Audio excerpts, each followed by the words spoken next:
Yeah, we get it. AI is great and it's here to stay. I think businesses everywhere have kind of embraced this concept of everyday AI. Not us, but using AI every day because they understand the business productivity. But why is it not more than that, right? Why does AI still seem sometimes that it's just this nice productivity feature that sometimes just sits on the shelf but doesn't get fully implemented? We're going to be addressing that and talking about some of the reasons why and what your company can do to fix that and move on to game changing AI. I'm excited for today's conversation. I hope you are too. So, thank you for joining us.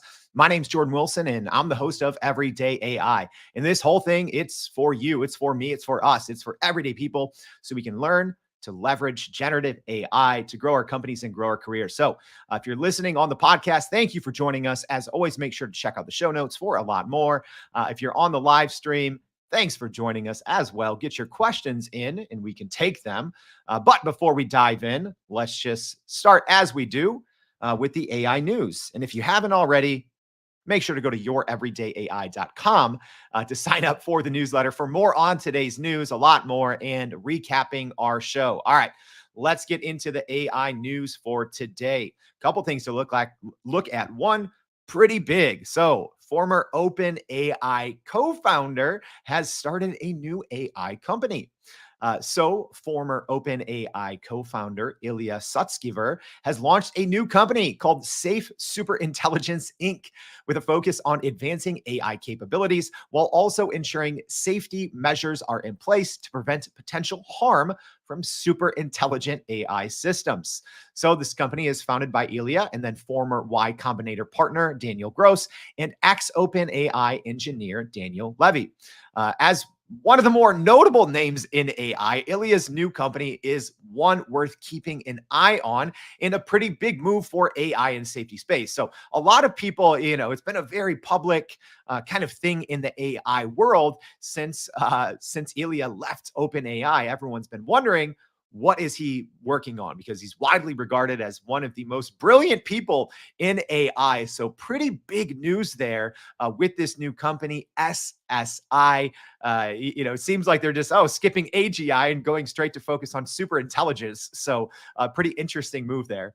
All right, next piece of AI news: Accenture is forecasting a huge growth in revenue thanks to AI. So, Accenture, a leading global consultancy, has projected annual revenue growth above estimates due to growing adoption of artificial intelligence. So, despite economic uncertainty, the company has seen an increase in new bookings and expects a 1.5 to 2.5% in revenue growth for the fiscal year. So Accenture's annual revenue growth is expected to be much higher than normal and expected to grow because of that demand in AI technologies and cloud migration services. So despite a strong dollar and economic uncertainty, the company has seen growth in new bookings and a consistent demands for its services, including a lot of work in and around generative AI. So it's pretty interesting. My take on this is, very early on, you had a lot of these big consulting companies writing off AI. I said at the time, that's not going to last long. And, sure enough, they finally got it together and are embracing AI. All right. So for more news, as always, go to youreverydayai.com. We'll be recapping today's show and more. But we're not here to talk about AI news, although we always do a little bit. But today we're here to talk about how we can go from everyday AI to game changing AI. That's what we're all trying to figure out. I think we all understand the power of generative AI. So, how can you take it past that and really have it be a transforming force for your business? So, I'm excited today to have on the show. Let's go ahead. Bring her on. There we go. Thank you. So we have Rehgan Bleile, the CEO at Align AI. Rehgan, thank you so much for joining the Everyday AI show. Thanks so much for having me. I'm excited. All right. So can you tell us just a little bit about what you do at Align AI? Absolutely. So we work with enterprises to help them responsibly adopt AI quickly. And we do that by helping them identify the areas where value is going to be amplified and multiplied by inserting AI into that process, while also helping them think about the risks associated with it. This is kind of like a major identity crisis that a lot of companies are having on inserting AI into their organization safely and making sure that they don't have any reputational damage, financial damage, especially in the regulated environments, making sure that they're not going to get fined. So that's what we help organizations do all the time. Yeah, and hey, if you are joining us live, like Douglas or Jason, Kobe, Woozy, Tara, Jennifer, whoever, make sure to get your questions now. Like, I'd love to hear from our audience and to get you some answers live. So Rehgan, I'm curious. So in your work at Align AI, it seems like a big goal, right, for probably yourselves and just about everyone out there is not turning AI from kind of this novelty or productivity tool, but to really have it be transformative. What are some of the reasons that you would say that, we are still in this phase, right? Like large language models have been out for, years, yet, so many people are still trying to make this into a game changing technology. What are some of the reasons that you're saying that maybe this hasn't happened in most businesses? This is not going to be the most exciting answer, but it is honest and it's what we're observing. And it has to do with how companies think about risk. So, number one, people are afraid of what they don't know. So, you've got all of your risk teams, your cyber teams. They're really uncertain about how this is going to make an impact. And then they kind of hear all of these horror stories or war stories about AI, and people are still trying to wrap their heads around it. How does it work? What do I think about if I'm on a cybersecurity team? How do I think about the threat landscape for something like this? There's a lot of new processes that they need to put in place. And the second piece is around workforce transformation. So you've got a lot of users, non-technical users, who are trying to adopt and leverage and use these tools.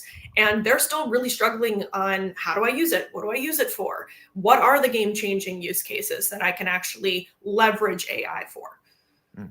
Maybe let's go into a couple use cases because that's always what ultimately I think people care about, right? Because still, generative AI seems like a black box to many, and so I think we learn from hearing successful stories. So yeah, maybe could you give us a use case or two from Sure. your work that has shown kind of the path forward for how companies can turn generative AI into something more than just this huge productivity boost.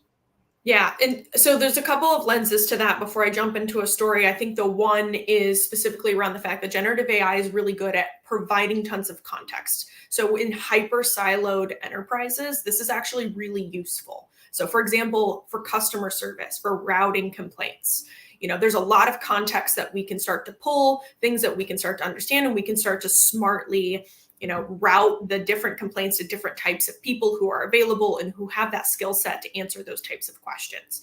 So when we start to think about, if your game changing element as a company is customer service, and that's what's going to help you penetrate the market and get more market share and acquire new customers, that's game changing. Game changing for companies is when you can increase revenue or save costs on a really large scale. And so if we're inserting, AI or generative AI into customer service use cases, we need to think about not just customer service, but what specifically about customer service? What metric can we move to make it game changing? And so for some companies, it is that experience like routing complaints to the right person. In other industries like automotive, you're looking at a bunch of different types of use cases that's game changing for them. Number one, supply chain, huge problem in automotive to be able to hit your production numbers. The second, customer service, so giving people visibility into the automotive process. And where their vehicle is in that entire process. And the third being the telematics data that's coming off of those vehicles. So how can we create hyper personalized experiences inside of the vehicle and start getting people more comfortable with some of those autonomous functionality in a vehicle over time without just kind of plunging people into the deep end of an autonomous vehicle. And so that's what automakers are thinking a lot about at the moment. Mm. One thing I picked up on there is data, right? And it seems like in my personal experience, we work with a lot of companies, and it seems like companies are having a hard time measuring what matters when it comes to generative AI, because I think a lot of this is maybe it helps people think faster, it helps people process faster, it helps people kind of connect the dots faster, and sometimes that's hard to measure. So you gave an example of customer service, but really what is that metric inside of customer service that you can actually measure? From a data perspective, what recommendations or where should companies be looking so they can actually know, right, if they're getting a return on generative AI and if it is actually a game-changing feature for them? Yeah, great question. This is the first place we start. It's what we call our baseline. So, what are we doing today? What does normal look like today? A lot of people define game changing as like kind of the sexy use case, like the interesting one that's great on a news article. Those are fine and great. And that can be one dimension that helps with your board or your, C level. But the reality is it, affecting the bottom line? Your CFO is going to care if it's increasing revenue drastically or cutting costs drastically, and creates that differentiating element for you in the market. So when we think about it, we think about baseline. What are the things that we could move? What are the levers we could move? And how does AI enable that lever? And so if you don't have a baseline today, you're never going to be able to understand if it made a huge impact. Now, if you look at generative AI versus traditional AI, where you have more of a discrete way of looking at predictions and accuracy, it's a lot easier to calculate an ROI because you can look at a lift. But generative AI is a little more squishy. You're basically looking at, like, if you're a marketing person, how much of an influence did that thing have on the piece I created that actually made a difference on people converting? That's a really hard thing to track and measure and manage. And so I often think a lot about how Google Analytics did this for marketing, right? We started to create things like multi-touch attribution. We started to look at influence of different media that people were observing before they actually make a purchase. And so when we think about generative AI, it's going to have an influence on people so that they make different decisions. And so how do we measure that influence? How do we measure the outcome? That's something we think about all the time. Yeah, and I like something you said there, Rehgan, about the baseline and then measuring the levers that move or maybe don't move. Mhm. And I know you can't give blanket advice, right? Because it depends. There's so many industries, so many sectors, and generative AI is used all over the place, from top to bottom.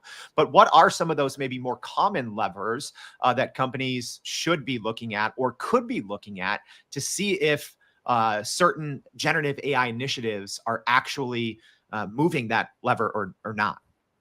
Yeah, I think it comes down to the core service that they're actually providing. So a healthcare provider and an auto glass repair company are going to have two different types of problems. For your healthcare providers, you're looking for patients that leave and come back that shouldn't be coming back, and how do we prevent that from happening? Or even just kind of taking notes from the doctor and making sure they're accurate, and streamlining that entire process of getting patients through that experience in a hospital setting, right? Because they're resource constrained.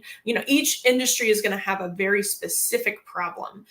Things like the auto glass repair type of example would be, people in the field who are dealing with a huge variety of different types of technology in these new vehicles that they need to be able to understand. And so how do we give them that context while they're in the field fixing those vehicles correctly? Right. So there's a bunch of different things that we think about that impact customer service, that impact sales, that impact the ability for a service or product to be delivered to the customer. And so if we break those down and we look at the biggest areas of opportunity on each of them, depending on the industry, that's when we can start to find these game-changing use cases.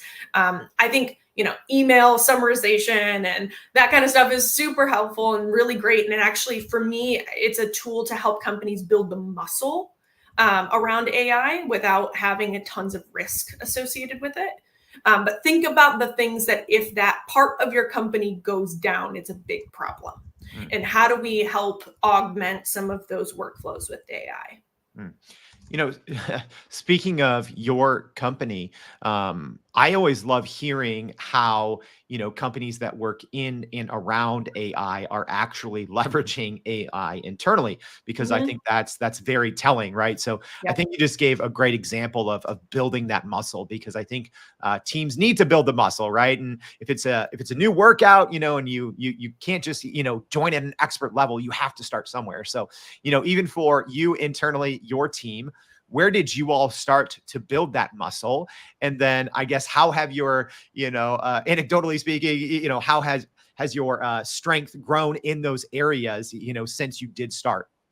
Yeah, we are trying our best to be an AI native company, meaning we use AI in every element of our company. And so when I think about how we're leveraging AI, we actually use our own platform internally, which is great because we can start to get value out of our own platform and understand how our customers are using it. But some of the areas that we use it are absolutely in sales and marketing, around copy, around use case generation. We've created, custom GPTs. We have our own kind of Teams version of OpenAI that we're using. We use it in code development on our platform, of course. We're using it. I use it all the time for strategic brainstorming, creating company on-site agendas and ideas for activities, team building activities, ways to keep our remote team engaged with each other. I use it all the time for things like that. Analyzing data before our quarterly on-sites, around metrics for the quarter. These types of things are really, really useful. Looking at, market research. I use a bunch of different types of models to fact check on different market research numbers when we're thinking about the opportunities to go after. Creating ideal customer personas. There's all sorts of different things that we use it for, and we use it every single day. Every single person at our company uses it every single day. And if someone asks me for an AI tool, it's almost a no-brainer. We do a risk evaluation on it, of course, but I'm happy to pay for it for our employees. Yeah, I think that's great, right? And it's an ongoing conversation, right? Some of the most successful, small and medium-sized companies that I've talked to who are implementing generative AI are doing it in an open fashion, kind of like what you said. It's Mhm. bringing ideas to the table, facing problems head on, and finding a generative AI solution that can help there. One thing that I always think about, Reagan, is kind of this AI implementation paradox, because studies show that I think it was 83% of companies say that AI is a top or the top priority, yet only 4% of companies have implemented it company wide. What? Well, I'll just leave it open ended. Why? Yeah, it's risk. It's definitely risk. So the idea of this is I used to think about this a lot. So if you create a pillar of your company that is now AI and that pillar falls down for some reason, that can be catastrophic. And so companies from a business continuity perspective are just fearful that these systems will be unpredictable and they will make mistakes that humans aren't used to making. And so, at least with people, when we hire people, we have this process of evaluating them and their skill sets, and we're really detailed about the types of jobs and tasks that they're supposed to do. We measure their success, we give them promotions. We don't have that kind of evaluation process for AI systems yet. And we don't have a really good way of monitoring those types of things. And so, companies, because they don't have that structure in place, are a little bit more hesitant to be reliant on an AI system over a person to actually make that workflow or that function happen.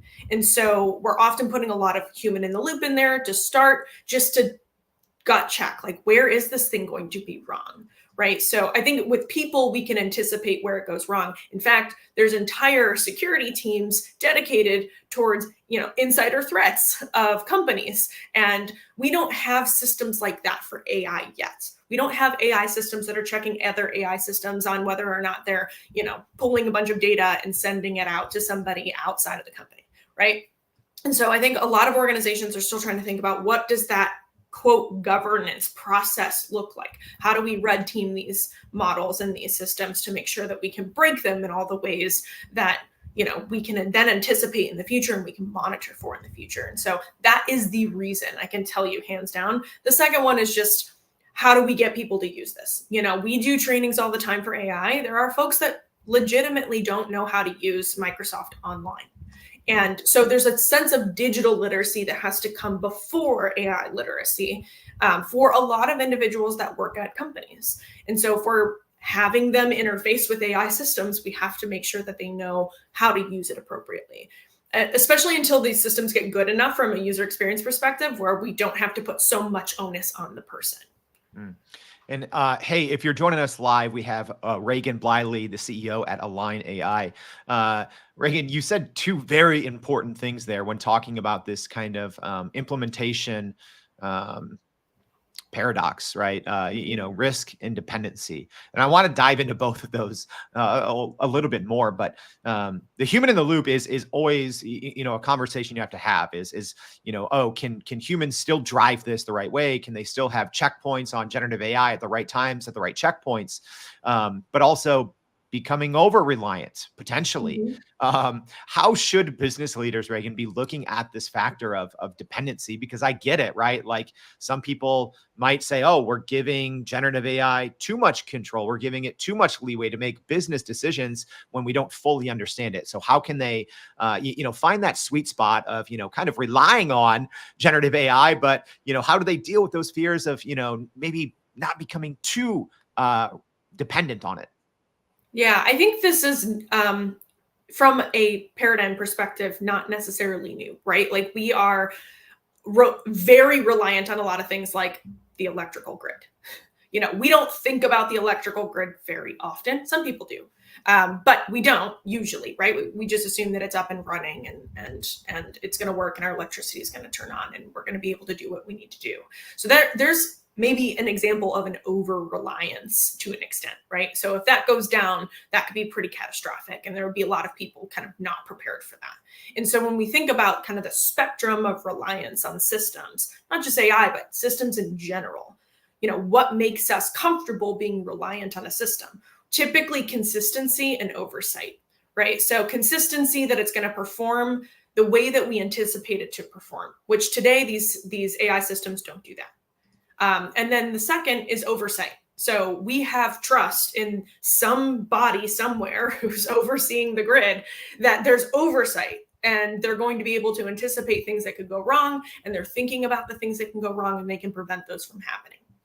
And so, same thing with these AI systems. It's the oversight piece. And I can tell you not a lot of companies have the right structure in place for the appropriate oversight. So I think one, it's still like these systems are still a little shaky. They're still pretty unpredictable. Like we don't know what we're going to get out of them some of the time, and actually a lot of the time. And so, that's a problem. And then the second piece is being able to anticipate and having comfortability that there's the right monitoring components in place to be able to anticipate when it will go awry and try to prevent that from happening. So those are the two core reasons why companies are not, going straight to this reliance, mechanism for AI systems. And great answer there on the dependency side. So on the risk side, and maybe we'll just toss it to a question here from Douglas, kind of aligned with risk, so we can kill two birds with one stone here. But Douglas asking, how do you handle generative AI for companies with security concerns? Do you recommend RAG or local large language models like Llama as an example? Great question. I talk about security all day long. In fact, I married somebody who is in security. So we have fun conversations at home. But I would say from a security lens, the things that people are usually pretty nervous about. So one is you can go and look at the OWASP, top 10 for LLMs for applications, which gives kind of the top 10 vulnerabilities that they see out in the field. So things like prompt injection, things like over reliance, things like excessive agency. These are types of things that you can think about from a design perspective. So regardless of whether you're building or buying your own system, so using an API like OpenAI's API, or you're using something local like Llama and kind of building your own system around that, those are things that you should think about regardless. The second lens of that is really data privacy, data ownership, copyright, IP protection. This is when you start to get security plus risk plus legal, plus these other kind of groups inside of the company that need to think about the implications of that. So where is the model running? Where's your data stored? Is it segmented from other customers? What environment is it stored in? So things like the Azure OpenAI system is actually locally stored in the Azure environment. It's not going to OpenAI. So things like that, just knowing how it works and asking those specific questions of those systems, that'll help you do risk profiles on whatever you're building. Another great question here from our live stream audience. And hey, if you're podcast listener, you should come join us live, get your questions answered. But a great one here from Rolando. So asking, what emerging AI trends are you most excited about and how might they impact enterprises? Yeah. I'm most excited about small models. So going from these really large generalized models down to these more kind of hyper specific models, and really the open source movement.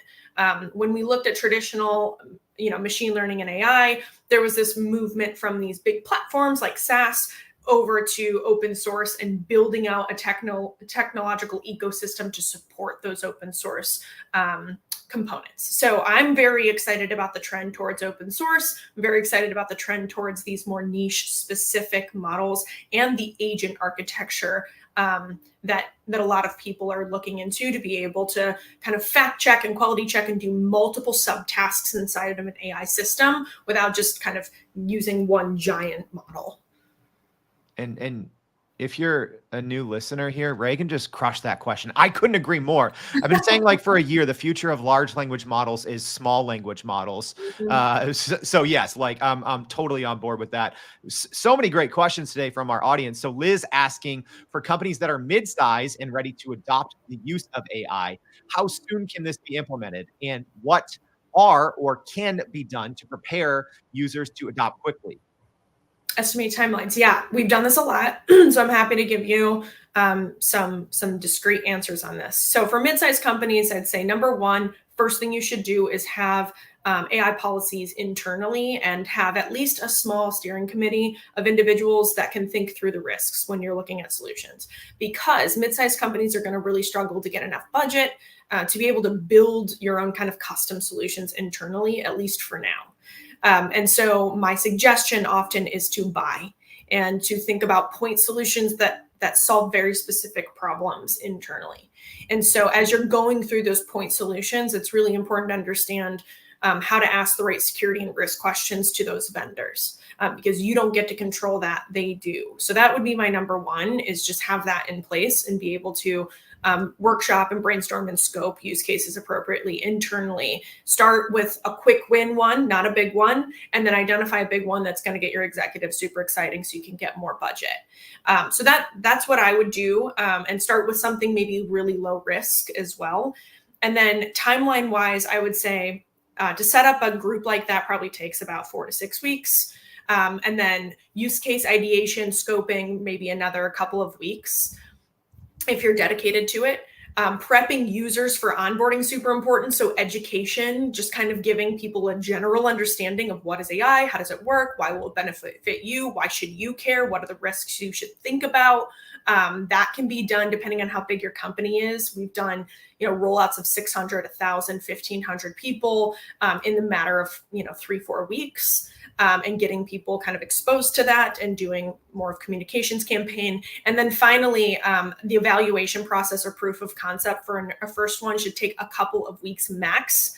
And then getting something onboarded and rolled out probably another 3 to 4 weeks. So you're looking at maybe like 3 to 4 month timeline to get something rigorously thought through, a good plan in place for adoption, good plan in place for risk, and then identifying some of those use cases.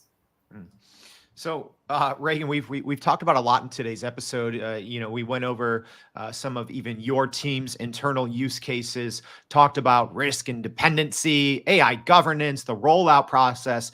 We've covered a lot, and I'm wondering, what is your one takeaway as we wrap up here that companies and business leaders should be looking toward, especially those that have already realized the power and promise of generative AI, but they still haven't, been able to roll it out company wide, and they still haven't maybe found it to be a game changer yet. What's the one takeaway for companies and business leaders to do today? Yeah, I'd say number one, kind of my hot take is going to be that the dependency is going to happen. It's going to happen. So just get ready for that. Think about how you're going to prepare for that. And the workforce transformation is going to be significant. So those are kind of my two things to think about. The takeaway there is try to identify, work with your risk teams to try to identify where you can be preventative and where you can keep these roadblocks from happening. I can tell you a lot of AI initiatives are getting stuck at security, they're getting stuck at legal, they're getting stuck at risk.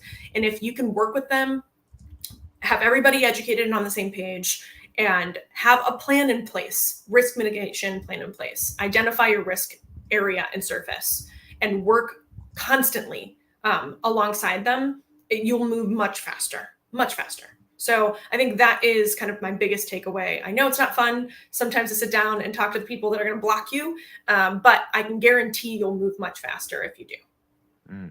So much good advice there. So, Rehgan, thank you so much for joining the Everyday AI Show. You gave us a great blueprint forward on how we can turn everyday AI into generative AI. We appreciate your time. Thanks so much. This was fun. And hey, everyone, there was a lot there. Yeah, Rehgan dropped just bullet point after bullet point of great advice on how you can leverage AI in your business. We're going to be recapping it and a lot more in our newsletter. So if you haven't already, make sure to go to youreverydayai.com. Read today's newsletter. It's going to be a good one. If you're listening on the podcast and found this helpful, please leave us a review, share with your friends, and make sure to join us tomorrow and every day for more Everyday AI. Thanks, y'all.